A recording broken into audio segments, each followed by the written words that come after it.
194 francs. mbir moo xamante ne dañ ko daal di relever rapport bi nga xamante ne moo di rapport 2019-2024 moom moo ko daal di révélé jëm ci Cour des comptes moom Amadou Ba ñu tudd ci turam naka ngay daal di jàngatee loolu. waaw donc processus la bu dox ba yegsi ba ñu commencé di ci dégg ay tur mais boo xoolee rapport boobu en question muy rapport bi nga xamante ne moom mooy def état wu finance publique yu Sénégal yi de 2019 à mars 2024 tuddul benn tur ci biir rapport bi sauf que tudd na ay station ay direction ay ministères ainsi de suite donc ba pare da ko inscrire ci benn période donc ci période boobu forcément dañuy xam ne diw ak diw ñoo fa nekkoon kii moo nekkoon à tel poste kii moo nekkoon à tel poste kii moo nekkoon à tel poste moo tax ba ñuy def première conférence de presse bi si tu te rappelles ministre de la justice bi ko journaliste bi laajee yan ministre lañ ci war a topp ak yu demee noonu dañu ko xanaa loolu su ma ko defee mën ngeen ma tam sax ne ma voilà dëm la parce que en réalité je peux pas vous citer de nom mais nag enquête dina dem ba effectivement dinañ wax ne telle période tel ministère telle personne moo fa nekkoon ainsi de suite ce qui est sûr et certain ni la ko waxee woon keroog googu mooy que ni am na ay faits yu ñu gis ci biir rapport yoo xamante ni dafay revêtir un caractère pénal donc loo xamante ni la war nañ ko mën a topp maintenant nag ñuy dox di dox ba nga xamante ni président cour suprême moo jóg daal di enjoindre effectivement le ministre ne ko na jóg def ay gëstu nag def ay enquête jëmale ci rapport boobu pour mën a situer effectivement les responsabilités yi nga xamante ne moom lañ loolu donc ci biir rapport boobu nag li ñu fi tudd bari na direction yi ñu fa tudd aussi il y en a plusieurs ministère bi ëpp li ñu fa tudd nag ministère des finances la ku ne xam nañ nag Amadou Ba nekkoon na ministre des finances mais jóge woon na fa effectivement à un certain moment maintenant il a été premier ministre donc de coordonner effectivement toute l'action du gouvernement léegi ce qui s'est passé mooy ci biir rapport boobu dafa am plusieurs façons comptes yoo xamante ne dañ leen a cité bokk na ci après compte bi nga xamante ne dañ ko waxtaanee plus tard mooy affaire 1000 milliards boobu ngay wax maintenant boobu mooy compte bi ñuy tuddee cap gouvernement ci biir loolu dafa am yeneen façon compte yoo xamante ni c'est des comptes de dépôt voilà ay comptes de dépôt nag mooy comme compte yi nga xamante ne da ngay dem ci banque normal nga créer fa sa compte bancaire pour di fa déposer sa xaalis léegi ci biir compte de dépôt yi dafa am ce qu'on appelle les DAT mooy les comptes de dépôt à terme dépôt à terme mooy damay ñëw damaa yor 2 millions yoo xamante ni bëgguma ko utiliser fii ak ñaari at damay ñëw ci banque bi ne ko damaa bëgg nga tijjel ma benn compte de dépôt à terme boo xamante ni dama ciy déposer samay 2 millions yooyu nga bloqueel ma ko pendant 2 ans pendant 2 ans du ma ko laal donc pendant 2 ans doo ko laal banque bi day jël xaalis boobu di ci liggéey di la déposer ay intérêt donc en plus mu lay dencal xaalis bi dala ci tegal ay intérêt au delà de 2 ans da ngay am 2 millions plus say intérêt donc loolu mooy dépôt à terme léegi avant 2 ans yi bu la neexee mën nga ñëw ci banque bi ne ko kat damaa soxla xaalis bi daar il faut nga jot sama xaalis boobu il faut nga casser effectivement le dépôt d'accord mu casser ko mais su boobaa yow da ngay supporter ay pénalités parce que en réalité peut-être xaalis boobu jotoon na ko leblef kenn te kooku fayagu ko et cetera il faut mu jël ci xaalis boppam delloo la puisque yaa ko waxoon dans 2 ans maintenant su boobaa ngeen kii mu jox la li mu ci war a jox nga fay say pénalités et cetera donc il faut juste comprendre que compte de dépôt à terme mooy compte la boo xamante ni dañ koy tijji fermer ko tëj ko pour une certaine durée dugal fa xaalis banque bi di liggéey ci xaalis boobu di la dugalal say intérêt bu durée boobu jotee ñu tijji compte bi ñu casser ko comme on dit daal lay jox li nga xamante ni moom nga fa dugaloon plus say intérêt léegi nag il s'est trouvé que ci biir rapport bi dañu expliquer ne dafa am benn compte boo xamante ni compte de dépôt à terme la bu ñu ibbi au nom de l'État du Sénégal boo xamante ni dañuy gis benn 141 milliards et des poussières mooy bi nga wax noonu bu fa nekkoon bu fa transité sauf que xaalis boobu bi mu fa demee ba ñu casser compte bi yegg na à terme yeggul à terme mais casser nañ ko le compte bi ñu ko casser récupérer xaalis boobu dañ gis ne xaalis bi ñu ko toppee demul trésor te lépp luy alalu réew mi fu mu mënti jóge dafa war a dem trésor public après ñu inscrire ko effectivement dans le budget ou dans la loi de finances rectificative su fekkee ni boobu defoon nañu loi de finances initiale ba pare donc ñu xool ne effectivement il y a aucune trace au niveau des livres du trésor yoo xamante ne day def état de ces 141 milliards lii mooy la question c'est ça la situation maintenant nag ci loolu effectivement après recoupement au niveau de la justice et tout ça ak ñi yor enquête yi ba ci la lu mel ni l'observateur génne ci effectivement turu Amadou Ba voilà donc aujourd'hui comme ni ñu koy rappeler tout le temps la présomption d'innocence jusqu'à ce que tu sois condamné voilà tout le monde est présumé innocent jusqu'à ce que ñu leen di condamner et de façon définitive même loolu sax il faut que ñu yokk ko ci parce que bu ñu la condamné nga defaat appel tu es encore présumé innocent jusqu'à ce que appel yëpp ñu jeex ba ñu condamné de façon définitive. Donc muy Amadou muy ñeneen ñi ci woo ñëpp effectivement c'est ça le cas léegi nag loolu la ñu war a leeral pour leeral ko nag il faut que ñu woo ay nit qui effectivement de plus indiqué que responsable bi nga xamante ne moom moo nekkoon di chapeauter tout cela. loolu moo waral ñu tudd ci Amadou Ba on attendra de voir quels seront les développements. Mais tey lu toll ni 141 milliards de francs CFA warta mën a disparaître noonu vite fait xam nga envolé wu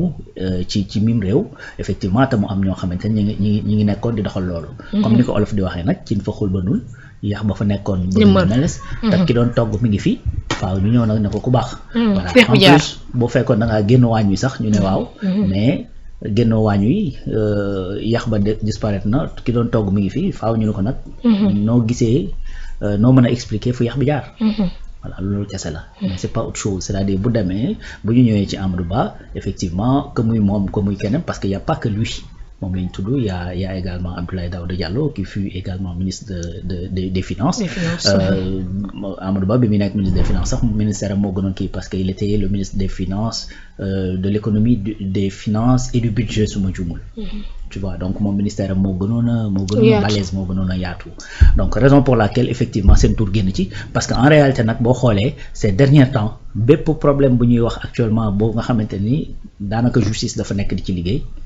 ministère des finances lay soxee ko wala trésor public wala dans certains cas domaine voilà et dans d'autres cas peut-être impôt puisque rapport bi également mi ngi wax montant yi nga xamante ni def nañ ko ci ay exonération fiscale mu dépassé plus de 4000 milliards xam nga loolu booy wax da impôt ngay ko et puis dans des cas yoo xamante ni dans certains cas yoo xamante ni c'est le ministère même moom mooy décréter moom mooy signer effectivement pour que ñu baal benn entreprise wala baal kenn des impôts alors que ça c'est du ressort exclusif de l'Assemblée nationale. Assemblée nationale moom moo bëgg a baale impôt ki demee noonu mais da ngay gis dans le rapport qu'il y a même des impôts yoo xamante ni ministre bi moo ko baale purement et simplement. Donc tout ça mis à côte moom moo indi cette situation ba ñuy tudd Amadou Ba. Maintenant Amadou Ba bi nga xamante ne nii moment bi nga xam ne moom le premier ministre defoon na ab rencontre ak les journalistes daal di wax génnee ay chiffres yoo xamante ne falsifié nañ ko ak yooyu jëm ci wàllu finance publique moom Amadou Ba mu génnoon di justifié wu di wax ne moom laalawu ci moment bi fekkul mu nekk ministre ak nangam tey bu ñu ñëwee gis turam ci mbir moom mais du nekk surprise boo xam te ne dina am par rapport ak moom mi se défendre que ni amul benn lien ak li nga xam te ne moom moo di nekkoon ay finance publique chiffres yi ñu falsifié. Non je ne pense pas que ça soit mu nekk surprise ci moom yaakaaruma ko puisque effectivement su doon lu koy surprendre il n'allait pas se justifier donc du toog effectivement ne non bon Amadou aussi yàgg naa wax ni man kenn du gis rapport boo xamante ni épinglé ma et cetera yu demee noonu effectivement man personnellement j'ai jamais vu wala musuma dégg ñu ne rapport tel épinglé na Amadou Ba man musuma koo gis sauf que également ce rapport-là a épinglé des faits sur une période déterminée. Et sur cette période-là, effectivement, parce que Amadou Ba, su ma juumul ministère des finances su ma juumul mi ngi fa jógee 2017. 2019 bi fekk ko fa. Mais par la suite il a été premier ministre donc peut-être jusqu'à quelle responsabilité le premier ministre a été la ci am ak yu demee noonu loolu lañ bëgg établir mais en tout état de cause c'est-à-dire ce rapport-là a indiqué effectivement qu'il y a des montants qui ont disparu et que effectivement l'ancien régime doit forcément répondre de tout ça. Parce que en fait bu fekkee yow yaay le premier ministre c'est-à-dire nga war a def la coordination de tout ça. nga am un ministre des finances boo xamante ni dafay def yu mel noonu le ministre des finances yow yaay supérieur hiérarchique am forcément de les rendre ay comptes. Donc dans ce cas mooy li ñuy wax rek à chaque fois la responsabilité morale de celui qui coordonne souvent dañ koy joxe exemple ci affaire Simon Faye bi. Voilà donc mënoo nekk premier ministre effectivement ce gouvernement comptable d'un rapport aussi accablant après yow effectivement nga toog ci génn les mains libres voilà man bokkuma ci et cetera donc ce sera à la justice d'établir les liens. Encore une fois comme je dis ils sont tous présumés innocents képp kuñ ci tudd xam nga ba ci Farba mii nga xamante ni nombre de documents et nombre de supputation génn na il est présumé innocent donc Amadou Ba également pareil ak keneen kuñ ci mënti tudd ce sera nag ça appartiendra à la justice de déterminer des liens wax ne effectivement gis nañ nangam suivre nañ nangam ba fii la ñu am ne voilà fi ñu jàpp ne fa nga fa taxee après bu ko defee moom mu ñëw aussi daal di expliquer wu. Donc ce sera sa parole, sa justification par rapport effectivement aux preuves que détienne la justice. Mais de toute façon, fi ñu ci toll actuellement, c'est juste que ay déglu lay doon. voilà déglu lay doon pour établir les liens pour xool effectivement de quelles preuves la justice dispose ak yu demee noonu mais de toute façon je pense que Amadou buñ ci tollee buñ ko woowee dana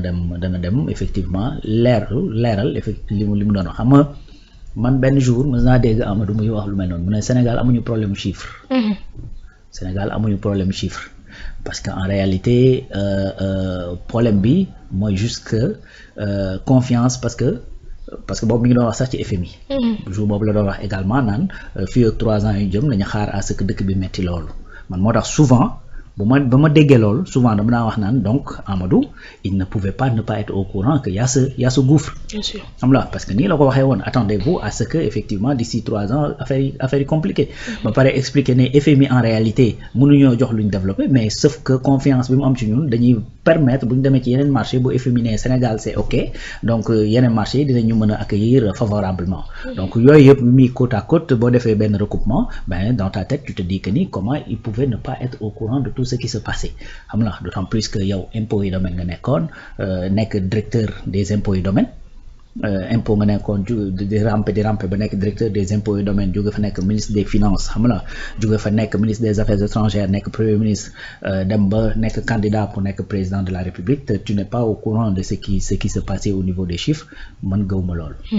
Voilà donc raison pour laquelle pour man il fait partie de ces personnes-là de l'ancien régime yi nga xamante ne dañ leen war a laaj situation bi lan moo ko causé d'autant plus que am nañu ils ont mis un lien entre moom ak un certain montant qui aurait disparu. Bien sûr. Voilà. Bien sûr maintenant parlant toujours li nga xamante ne moom moo di comptes yooyu nga xamante ne ce sont des comptes yoo xamante ne dépôt à terme la ban situation la état war di mën toll wala ban cas pour mu koy permettre mu dem ay dépôt yu mel noonu di ko garder juste pour mën a régler dara wala. waaw bon xam nga Sénégal xam nga nag ce qu'on appelle des stocks de sécurité xam nga réew mu nekk nag mënoo jël sa alal yëpp rek daal di koy basaare noonu des fois da ngay am loo xamante ne da nga koy teg à côté au cas où bu yenn urgence yi amee yenn problème yi am et cetera ki demee noonu nga mën a réagir rapidement donc mënoo jël sa benn budget mu nekk par exemple 3000 5000 6000 milliards ou bien 7000 whatever nga jël ko daal di jël lépp jóor ci benn compte donc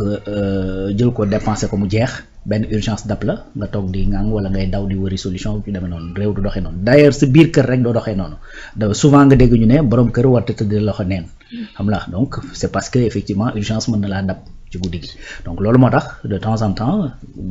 état day am ay comptes yoo xamante ni daf fay denc mais bu mu ci mënti doon c'est-à-dire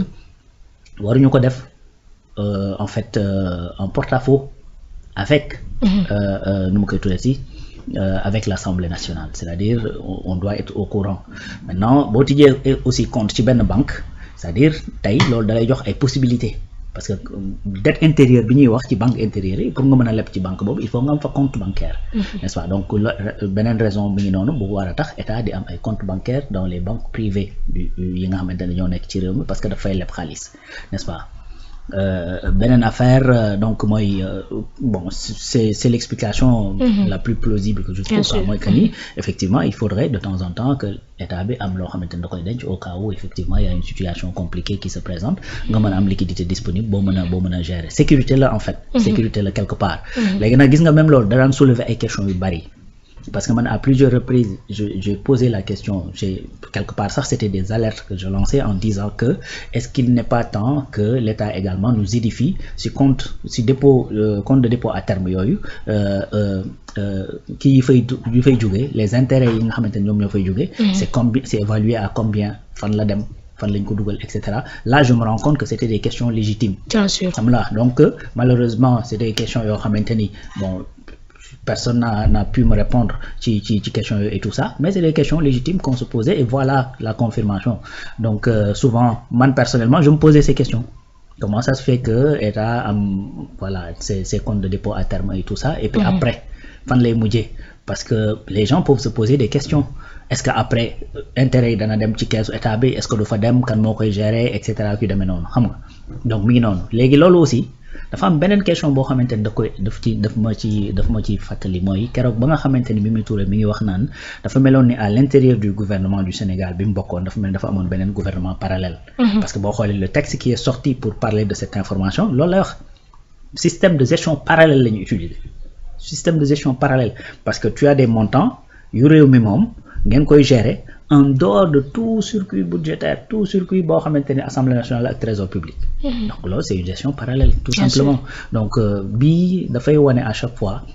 à quel point à un certain moment et de façon volontaire man je trouve parce que tey kenn mënul wax ne Amadou Ba c'est un amateur loolu mënta ne Macky Sall c'est pas un amateur xam nga Abdoulaye Daouda Diallo pareil ay kilifa la ñu jàng nañu am na expérience voyage nañ tukki nañ gis nañ lu ne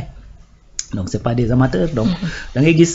un certain amateurisme dans la gestion. Bien sûr. Sachant que ñiy def loolu effectivement c'est pas des amateurs donc qu'est-ce que tu conclus là-dessus mooy que ni c'est fait sciemment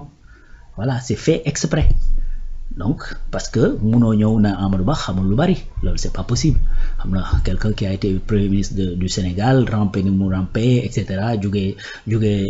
ci suuf aux impôts et domaines dem ba nekk premier ministre de la République kooku mënta nekk naxa Abdoulaye Daouda Diallo pareil donc le président Macky Sall pareil xam na donc moo tax man souvent c'est ça qui me turlupine comme ni ñu koy waxee donc loolu moo may xaw a parfois di xaw a je veux pas dire merlo mais voilà parfois c'est assez mais l'instant on a l'impression que ni ñoom est-ce que amour bi ñuy wax pour le peuple sénégalais est-ce que ça existe c'est la question que tu te poses parce que comment tu peux avoir par exemple un amour profond de ton pays xam na parfois bon ku nekk nag mën nga expliquer mën nga jàpp ne peut-être bon moo gars yi moom ku ci nekk bu waxee rek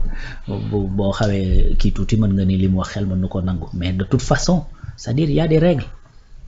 parce que même bu yéene bi baaxee su fekkee da nga ko doon def dans l'intention de bien faire même su fekkee ce que je ne crois pas personnellement mais même su fekkee da nga ko defoon dans l'intention de bien faire mais tu l'as fait hors tout cadre légal. Bien sûr. c'est-à-dire yow mënoo nekk fii ñu teg la à la tête de ce pays pour nga doxal. Le président jure de respecter et de faire respecter la loi et tu fais des actions yoo xamante ni sur les deniers publics ben hors tout cadre légal ça c'est pas normal. xam nga ba ay rapport di ko relever effectivement ba ñu war naan am na des actions yoo xamante ni pénalement mën nañ ko ci poursuivre de toute façon il faut que ça soit tiré au clair. Bien sûr. deniers publics yi moom lu ci toll ni tarafatal ay na bu dee fukki dërëm ku ko jël da ko war a delloo fa mu war a parce que fukki dërëm boobu mën naa jënd benn paracétamol wala benn aspirine pour benn xale boo xamante ni mën nga tëdd fële tawat. donc c'est en ces termes qu'il faut réfléchir. donc lépp lu ñu gis loo xamante ni deniers publics la boo xam ne jaar na fu jaaruwul ci yoon bu ñu ko mënee récupérer nañ ko récupérer indi bu ñu paree effectivement il faudra mettre des balises yoo xamante ni ça va nous éviter de vivre encore une fois ces genres de situations parce que loolu également ci la ñuy xaar le nouveau régime. Bien sûr. mooy après avoir effectivement conscientisé les Sénégalais que ni nii lañ doon gérer les deniers publics après avoir trouvé tous les problèmes yi nga xamante ni c'est lié à ça après avoir trouvé li nga xamante ni moom moo causé loolu nag il faudra apporter des solutions. voilà donc verrouiller de telle sorte que voilà donc verrouiller de telle sorte que effectivement donc personne wala boog ñu néew ñooy mën a am possibilité def ces genres de dérives. en tout cas nekk ci yoonu li nga xamante ne moo di récupérer tous ces deniers publics yoo xamante ne nii jël ñenn ñi ngàddaajoon nañ ko wala jël.